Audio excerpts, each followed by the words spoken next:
topics and opinions expressed in the following show are solely those of the hosts and their guests and not those of W4CY Radio, its employees, or affiliates. We make no recommendations or endorsements for radio show programs, services, or products mentioned on air or on our web. No liability, explicit or implied, shall be extended to W4CY Radio or its employees or affiliates. Any questions or comments should be directed to those show hosts. Thank you for choosing W4CY Radio. Draw me close to you, never let me go, and lay it all down again, to hear you say that I'm a friend. Good day. The Almighty Creator desires a deep personal relationship with you. My name is James Robertson. I'm a researcher, publisher, and teacher regarding the matters and truths of the Almighty Creator, whose true name is Yah, the eternally self-existing. I've been actively serving him since 1993, over 32 years. If you're not actively serving Yah, then by default you're serving Satan. My objective is to show you how you can make a big difference on earth and qualify for a position of high esteem in heaven for eternity. It's important to understand that as a believer, just being good is not the point. It's relationship with Yah that counts. Without this, you will be in a very unpleasant place in heaven with no way out. My aim is to show you how to get close to Father. If you're a good person without a clear relationship with Yah, then you're in a spiritual no man's land, and you will not enter heaven when you die. The Creator has said regarding unbelievers, why would I want someone to spend eternity with me when they do not believe I exist?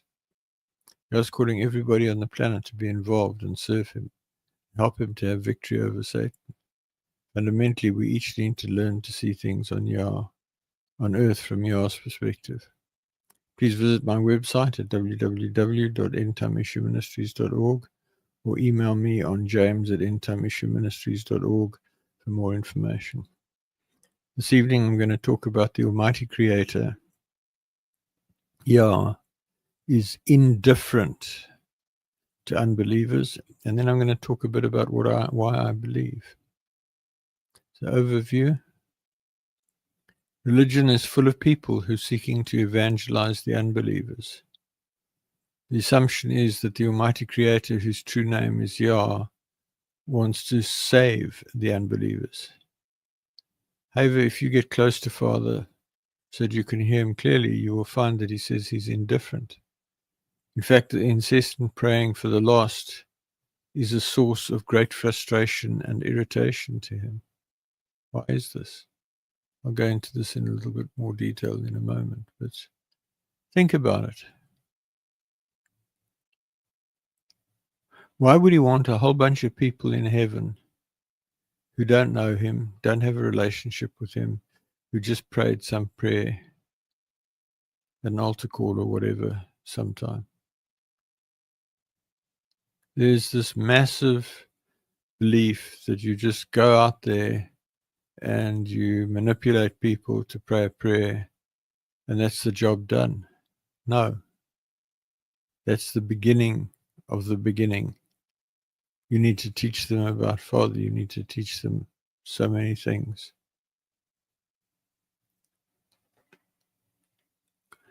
So this is based on the article 2023-0408.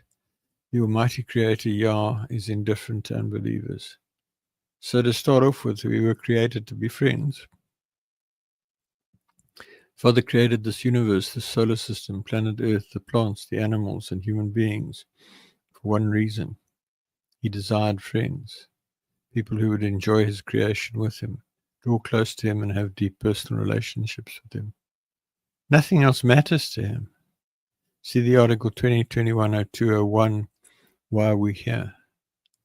So Father Yah is totally disinterested in those who are not at least at some level seeking to become friends of his. See the article, Yah the Creator desires to have deep personal relationships with people who become his friends. Folks, this is such an important point. Yah created us. Well, let me rephrase that. Yah created Adam and Chava. Since then, we've just been procreating. And Yah hasn't really had much say in who you are or who I am. And it's important to have that realization. We're just a result of progressive breeding. Not that Yah wants us in heaven. He wants friends. And then he wants you in heaven. So if you want to get to heaven, you need to make an effort to get to know him. And if you make an effort to get to know him, you'll get to heaven, provided you believe he exists. And then it's important to understand that unbelievers were not anticipated. When Yah designed the universe, the throne room, and everything, he did not anticipate that there would be people who did not believe in him. The result was that when, in response to the contest, see 2021-0402, the essence of the rules of engagement in the contest, he started to encounter people who did not believe that he existed, and he had nowhere to put their spirits when they died. The intention was that all would believe and would qualify for different ranks in heaven. See, where are you headed? This is such an important point to realize, folks. When Yah created the throne room, he expected to have people that believed and had some sort of relationship with him, and depending on how much effort they made in that relationship, they would qualify for some level of gradation in the throne room, from the outer skirts of the throne room up to high thrones high up on Yah's throne. And if you don't get that, I'm sorry to tell you that you are probably not on the playing field. So if you don't believe at all, or you once upon a time prayed some little prayer and then you've carried on as though it doesn't exist, you're not going to make it into the throne room, my friend. In fact, for the first group, you're not even going to make it into heaven. So the consequence of this is that when an unbeliever dies, their spirit remains with their corpse, or they're harvested by a servant of Satan or a satanic messenger, because they're sufficiently evil to be of use to the forces of darkness. Over 100 billion people have died as unbelievers in the 6,000 years plus since the creation of humankind. As such, these demons, also known as ancestor spirits, are a source of intense irritation and frustration to Father Yah. Think about it. He created us to have deep relationship, to be able to participate in our lives, for him to be front and center in our lives, for us to do things with him, to have conversation with him. He envisaged millions and millions of people in deep relationship. And then he ends up with over 100 billion people who don't believe he exists, and say all sorts of stupid things and do all sorts of stupid things. And then, as we discussed last week, another 20 or so billion people today who at some point believed and then carried on as though he doesn't exist. And to counter that, today about 1.5 million people who do at some material level believe he exists and have some modicum, generally not much, effort to have a relationship with him.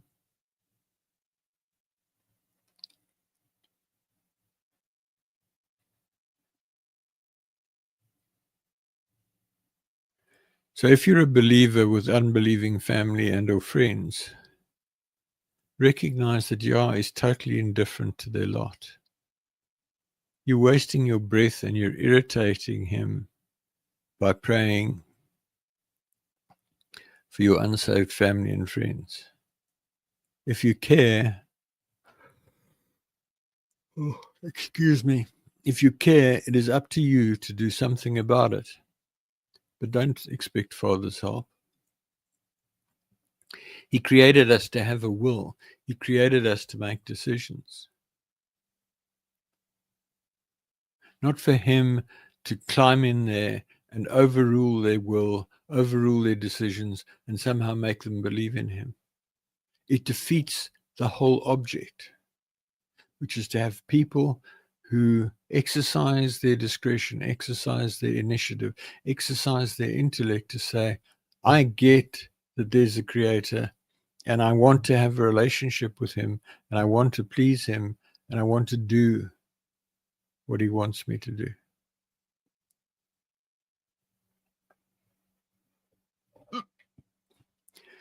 So if you're a believer with what's called a heart for the lost,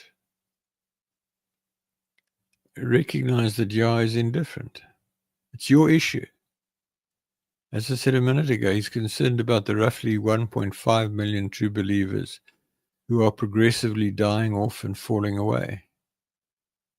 I refer to the article, The Demographics of the Kingdom of Yah, in December 2015 that I discussed last week. The 1.5 million is all that's left to Yah in the contest. And he urgently needs to see them strengthened. And as I mentioned, the majority of those people are relatively elderly and they're dying by the day.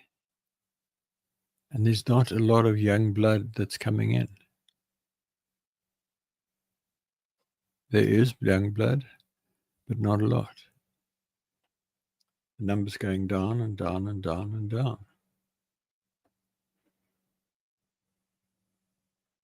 And Yah wants more friends. He's only got one friend at the moment. There's only about 20 overcomers. Those are the people who really count for something in Yah's estimation of the world. So what we're talking about. 20 people on the whole planet today who at some level are pleasing to Yah. And then another 1.5 million who are doing something to qualify to get them into the throne room. And if you have a heart for the lost and you're running around having crusades and this, that, and the next, and getting people to respond to an altar call and pray a little prayer and then leaving them to get on with their lives as though it never happened. I have bad news for you. Assuming you're one of those 1.5 million, you're going to get to heaven and Yah is going to say to you, my goodness gracious, look at what you've done. There are X 100,000 or 1,000 or whatever people in the outer darkness because of you. Because you evangelized them, you got them to pray a little prayer, and then you ignored them.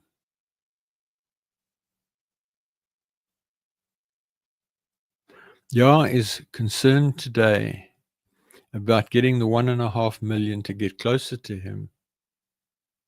And the ones that don't believe at this stage, he's not really interested in. And then the other side of that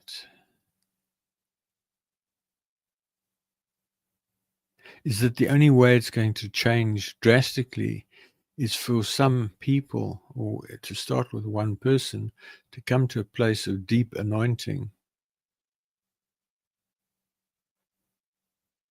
Start healing the sick, raising the dead, walking on water, and all the other miracles that Yeshua did.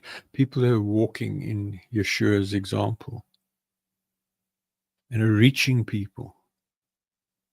People need to experience the power of Yah and then walk in the power of Yah.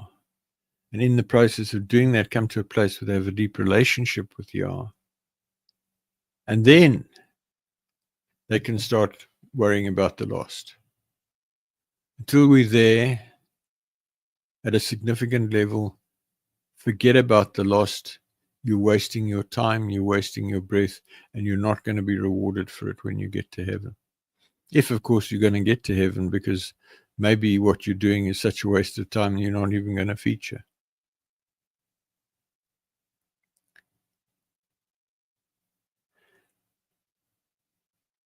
So as I've said, Yah is concerned about the 1.5 million that are on earth today, that at some slight level have a relationship with him.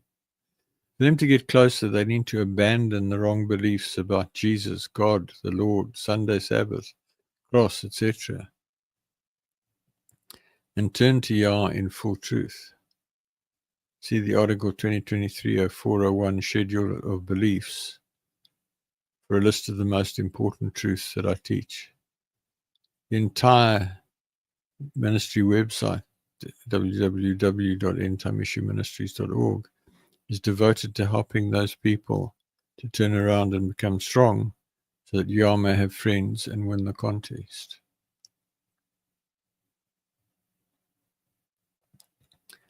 Yah's number one priority today is for people to get that this whole thing is about having friends with him, about being his friend,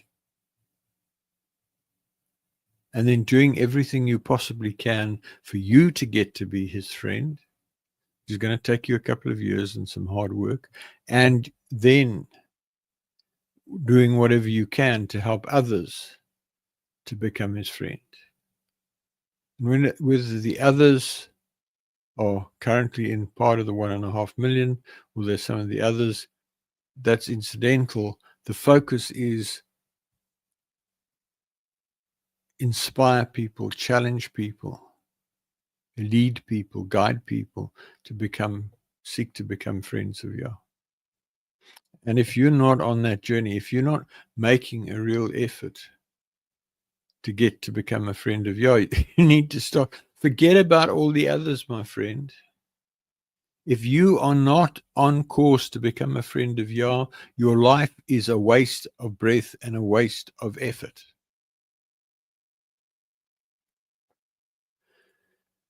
So in conclusion, I hope that what I've just said clarifies Yah's position with regard to unbelievers in a manner that enables you to respond to the situation in a manner that's pleasing to him. And I say again what I say regularly. Yah is not concerned whether you are black or white or anything in between. He's not concerned if you're African, Asian, American, Indian, Caucasian, whatever. He's not concerned whether you are Islamist or Satanist or Jew or Muslim or Christian or Buddhist or whatever. He's not concerned whether you're short or tall, thin or fat, rich or poor, educated or uneducated. He wants you to become his friend. And the only thing that's getting in the way of you becoming his friend is you.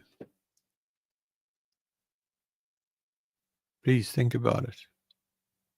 It's time for change. Look at your life.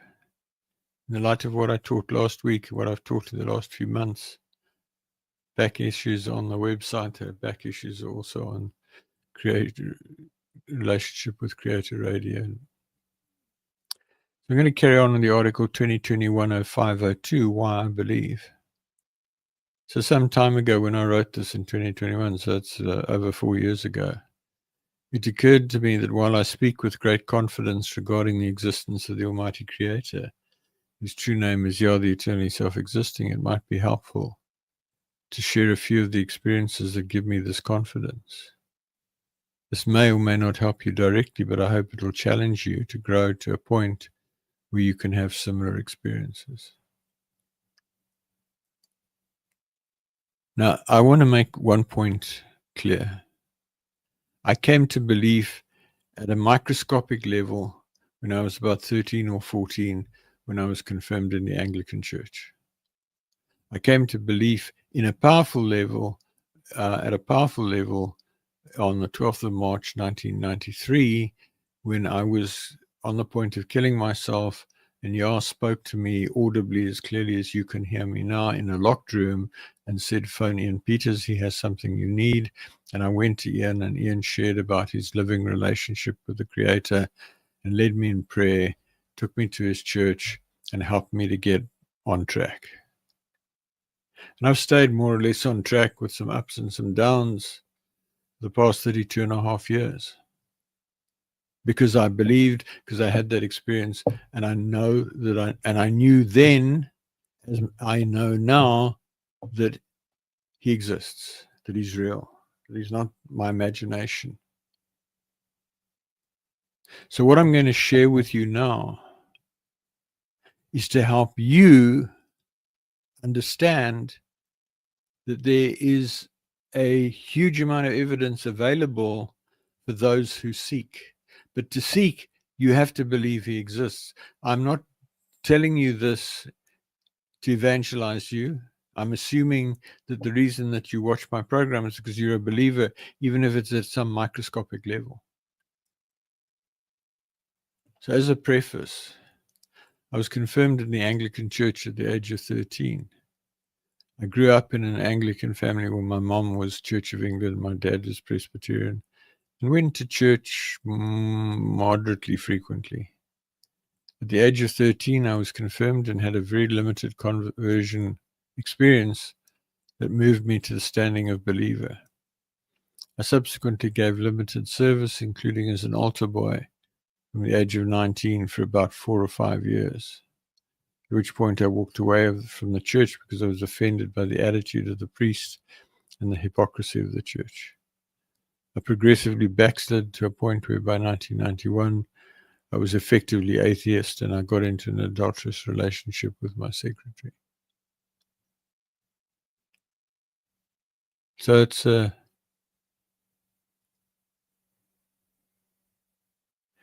nearly 40 years, to 38 years. Well, I forget the first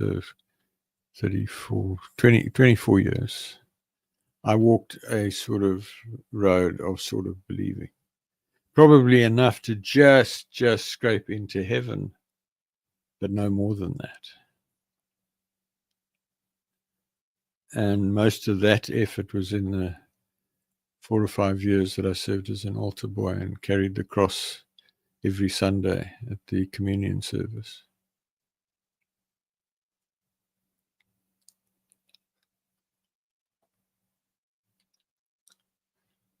Then on the 12th of March, as I said a minute ago, in 1993, Father spoke to me audibly, and I want you to get this. He spoke loudly, as clearly as you can hear me now, out loud. James, phone Ian Peters. He has something that you need. So, in a sense, I'm blessed because I had that experience that put me on the right path. I don't suggest you get your life into such a mess in order to happen. And you need to be aware of the fact that my father in particular was a deep believer with quite a strong relationship with Father. And he was praying for me intensely because he knew the space I was in. So the adulterous relationship came out in the open in early 1993. And I then discovered I was deeply in love with my mistress, but could not be with her. As I said, I ended up in a hotel room figuring out how to kill myself when at about 7 a.m. on the morning of the 12th of March, 1993, in a locked hotel room, the Almighty spoke to me audibly out loud, and I knew instantly who it was. He told me to phone Ian Peters, a friend, business associate, and Ian shared his living relationship with the Almighty and led me back to the Almighty. At that point, I clearly got the message that I had been on the fast track to hell. I repented, turned around, and started strenuously seeking to build my relationship with Father. Since he'd spoken to me audibly, it never occurred to me that he would not speak to me again, so I went forward expecting to hear from him. And folks, one of the tragedies of the present generation is if you say you speak to, if Father speaks to you, people say, crazy, so-and-so was the last prophet, or How do you know it's him or whatever? I know it's him. How do you want me to prove it to you? He speaks with his still small voice in my spirit, in my heart, in my head. And he wants to speak to you, my friend. He created us so that he could have relationships. So don't come at this nonsense that he doesn't speak today. That experience of the Almighty speaking to me, coupled to a realization of heading for hell, has kept me more or less on track ever since. I threw myself into serving him who had spoken to me. I started going to church several times a week, listening to teaching tapes, worshiping at every opportunity, reading the Bible and everything else I could get my hands on, and I grew rapidly in my relationship. What I want you to understand is what I'm going to share with you in a couple of minutes did not just somehow happen because I said, "Hi, God, I believe you exist." It happened because I got a deep revelation that he existed, and I put in a serious amount of effort.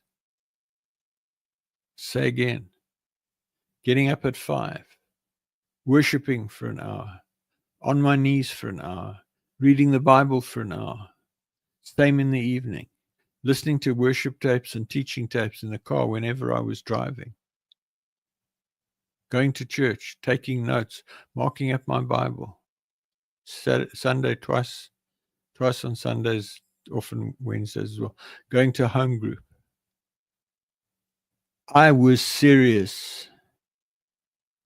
And the result was, as I'm going to share with you now, Yah met me accordingly.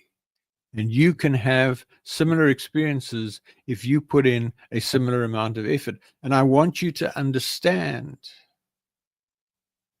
that serving Yah, having a relationship with Yah, becoming a friend of Yah is not about some slipshod, nammy-pammy, pray for 5 minutes when you think of it, worship for 5 minutes when you think of it. It's about saying, you know what, Yah, I believe you exist. I know you exist. You're important. I want to be close to you, and I'm going to do everything I can think of doing and everything that James Robertson tells me to do in order to get close to you.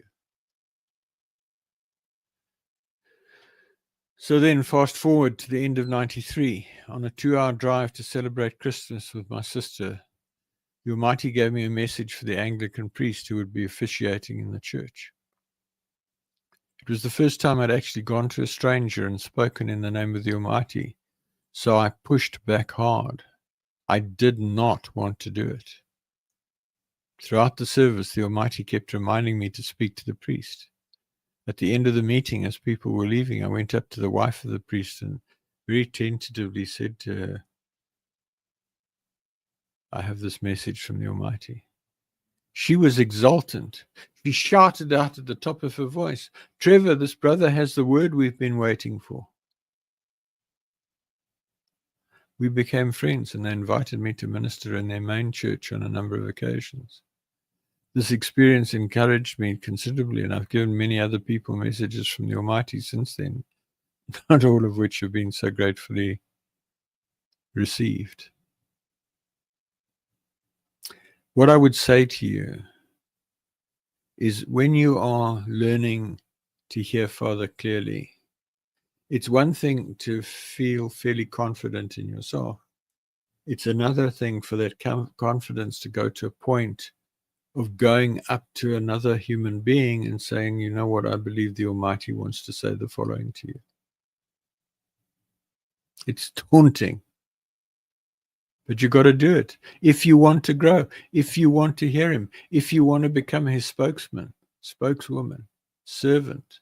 If you want to do things for him, you got to get from a point of being your own little huddle to going out and helping others. Then on the early morning of the 2nd of January 1994, Father put his hand on me.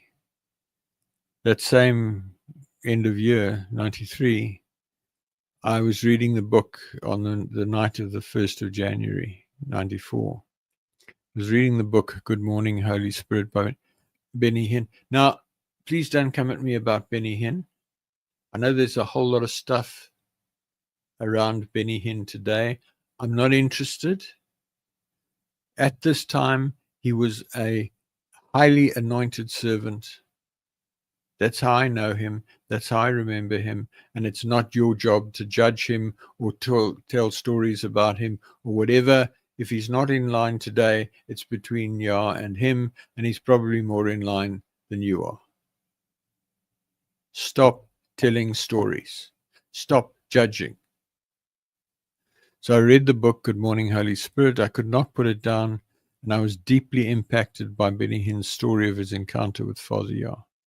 About 3 a.m., I went to bed, and I was lying on my stomach, and I prayed, Father, I desire to know you the way that Benny Hinn does. I must have prayed that, 20, 30 times. And after some time, my bedroom was filled with a mighty roaring sound, and I experienced intense pressure pressing me into the bed, which I subsequently understood to be Father's. Now, you must understand that my unbelieving wife was in the bed next to me. She didn't hear this. I woke the next morning with a strong anointing, infilling of the Spirit of Yah. My new secretary arrived for work in tears. Her brother had committed suicide. I held her hands and prayed for her, and what felt like an electric current passed between us. She looked at me wide-eyed and immediately experienced supernatural peace. Numerous other incidents followed, including healings, etc. But my church did not recognize me because I'd not been to their Bible school and they'd not taught me. So my ministry was largely low-key, and that's one of the huge errors of much of the Christian church, is they don't allow servants to be led by the Spirit. A few months later, I was in a motor vehicle accident where I was late to catch an aeroplane, and I was speeding on a winding mountain road when I came around a corner and hit a pool of mud, and I lost control of the car. It aquaplaned, and it slid sideways on the bend. There was an earth little edging, probably about 6-10 inches high. The wheels slid into that. They should have stopped, and the car should have just rolled down the bank. It didn't. As the car slid, I cried out to Father. His messengers, his angels, caught the car, picked it up, laid it gently at the foot of the slope. It was about 10-15 foot high slope. The car should have rolled down, but instead my pen and my diary, which were open on the passenger seat, remained in place, and they weren't displaced at all, and I was not injured or even shaken. And that's available to anybody who truly believes. Anybody who's saying, Father, I thank you that your messengers encamp around me to protect us. I thank you that no weapon formed against me shall prosper. Folks, it's powerful. There are two realities on earth today. There are people who have this sort of experience, who, as I've said, are a very small number, and then the rest of the world. They don't understand each other. Certainly the rest of the world doesn't understand people like me. And if you follow in my footsteps, they won't understand you either. Then a few months later in Malawi, the assembly falls under the power of the Spirit of Yah. A few months later, I was in Malawi ministering in an assembly. And this is just a little rundown building in the middle of nowhere with no windows, no doors, tin roof, about 50 people. And the power of the Spirit flowed through me, and eventually almost the entire assembly of about 50 people was lying on the floor, sobbing as they were convicted of sin and other things.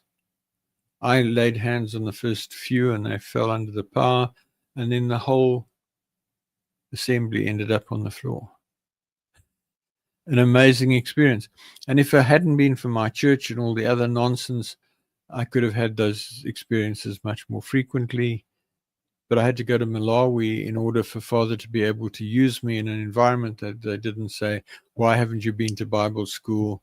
You haven't been ordained by this church, etc., etc., and all the other nonsense that is pervasive in organized religion.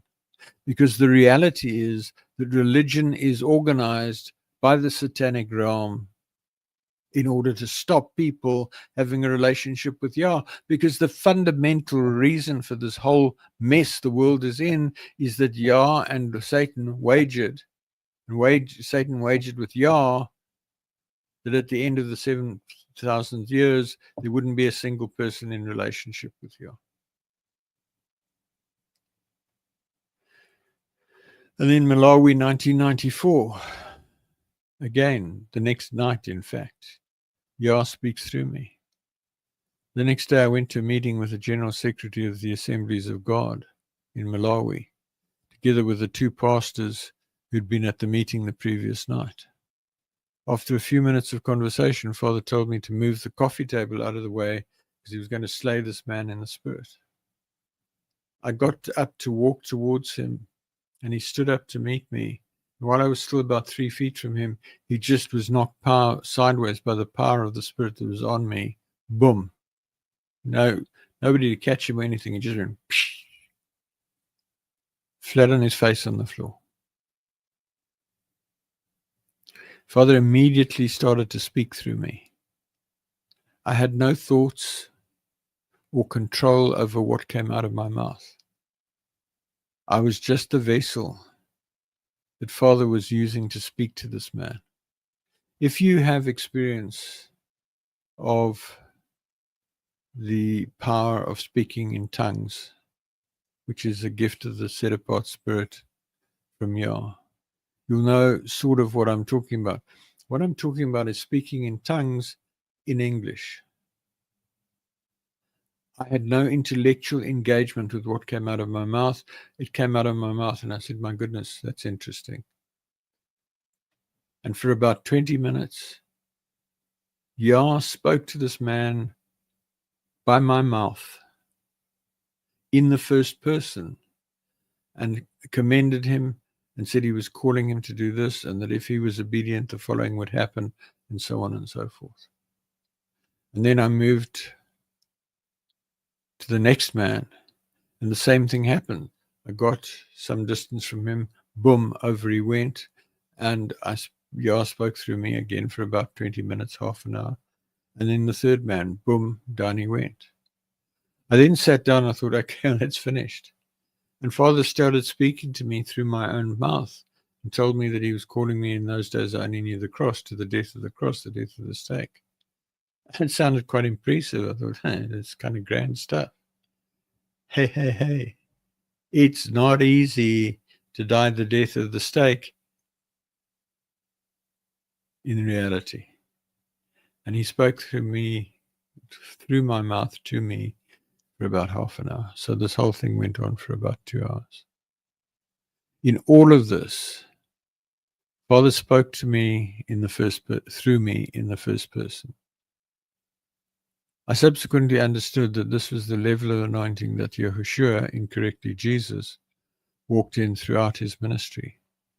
And that is why Yahushua is reported as speaking as though he was the Almighty. So if you read Matthew, Mark, Luke, Yahuchanan, the first 4 books of the so-called New Testament, you will find that there are verses where Yahushua speaks as though he is the Almighty. And that's a record of Yah speaking through Yahushua in the way that I've just described. And the people around Yeshua don't understand that it's Father saying that through Yeshua. They put it down and they attribute it to Yeshua. And that's part of the confusion, that people think that Yahushua is Yah. Then fast forward, a whole lot of things happened. Day of Atonement 2014, from August to December, receiving dictation.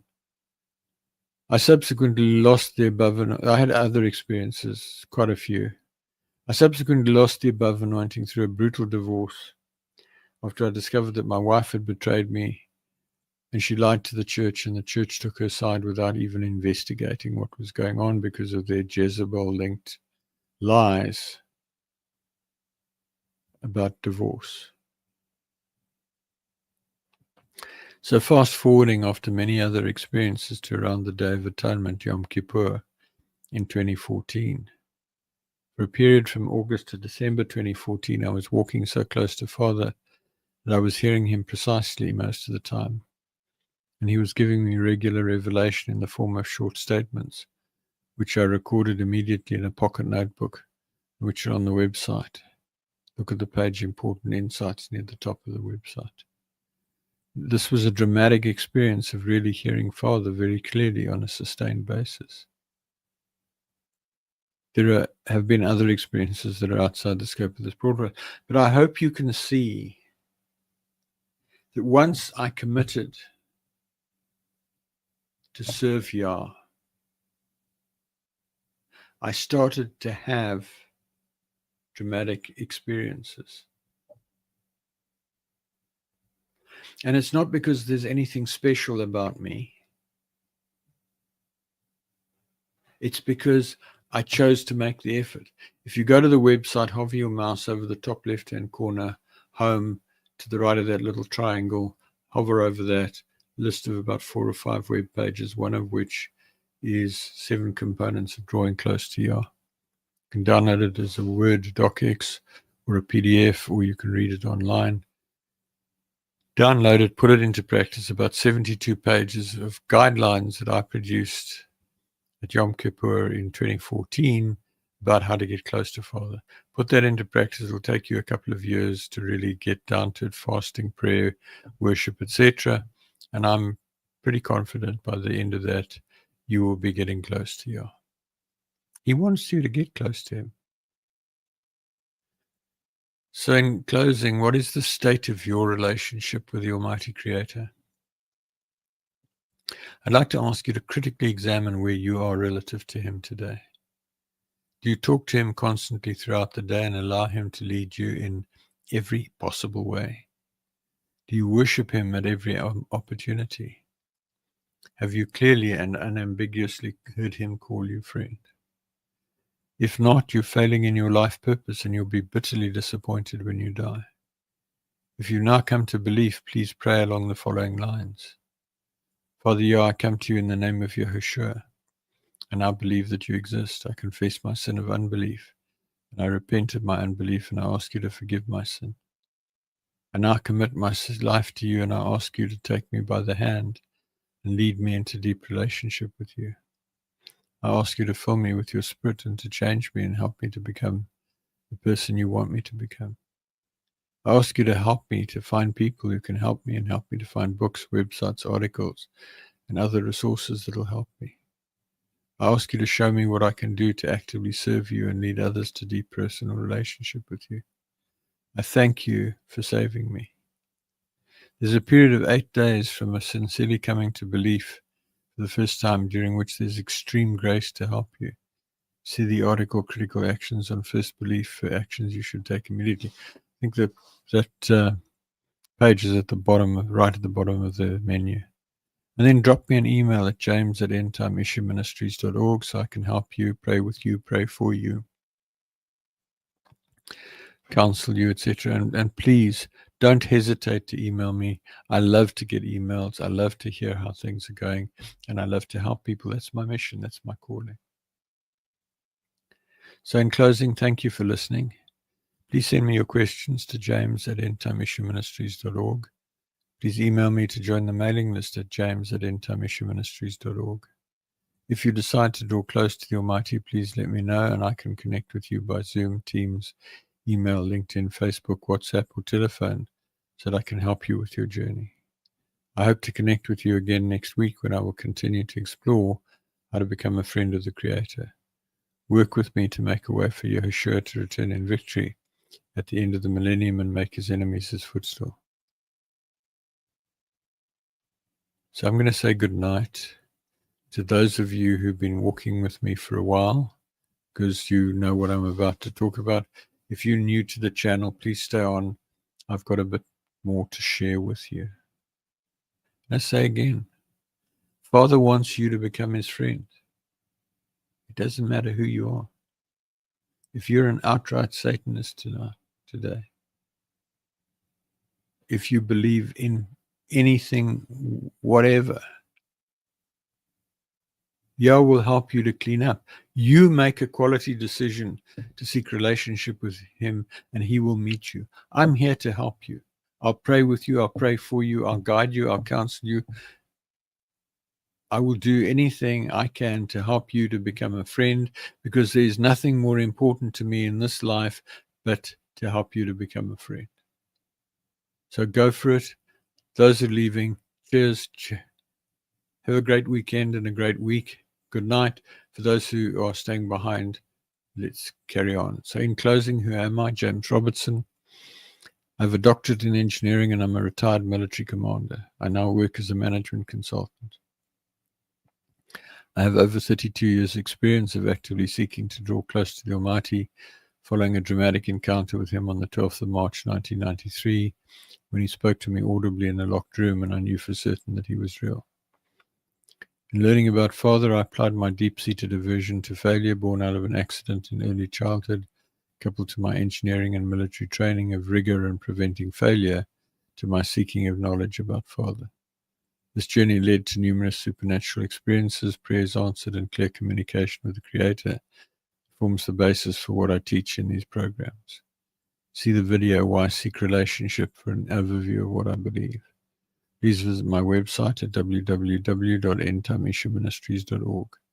The ETI version of the Bible with the correction of translation errors is on the ETI Bible version page. For recordings of nearly all of the teachings broadcast so far, go to www.relationshipwithcreatorradio.com or search on Google Relationship with Creator Radio. Transcripts are on the transcript of broadcast page. Books with teachings from 1998 till May 2019 are on the Books for Printing page. I publish regular email articles. Email me on james@endtimeissueministries.org to be added to the list or to seek counsel or prayer or give me feedback. Visit the website and use the article keyword cloud, table of contents, article search, and Google search to locate the information you're looking for.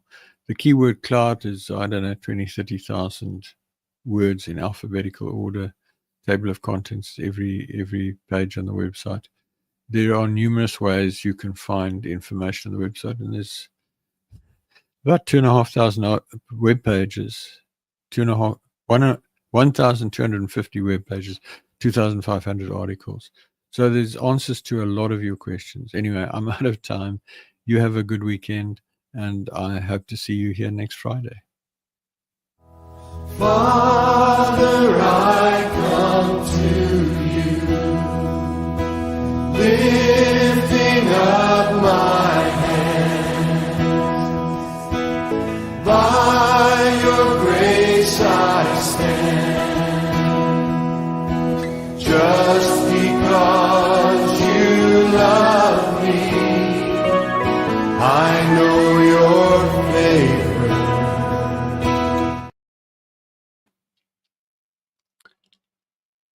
Are you aware that the Creator is indifferent to believers?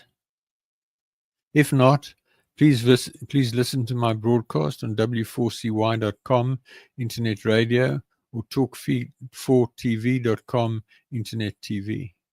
My name is Dr. James Robertson, and I've been walking closely with the Almighty Creator since 1993. Visit my website at www.endtimeissueministries.org for a lot of information about the matters of the Almighty.